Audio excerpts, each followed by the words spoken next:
చాలామంది భయపడతారు. వాళ్ల బంధం ఏదైనా సమస్యను ఎలా ఎదుర్కొంటుంది అని.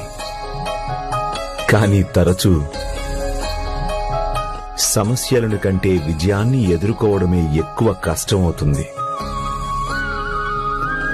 ఈర్ష్య, హీన భావన, అహంకారం దాంపత్యాన్ని ఏదైనా సరే ముక్కలు చేసే అవకాశం ఉంటుంది.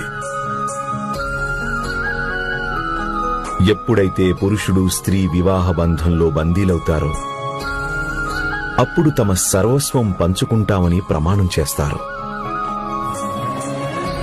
చివరికి సుఖదుఖాలైనా లేక సఫలమైన విఫలమైనా ఏదైనా సరే అది ఇద్దరిది. దానికి కారణం ఇద్దరిలో ఎవరైనా సరే దానివల్ల ఎటువంటి తేడా ఉండదు.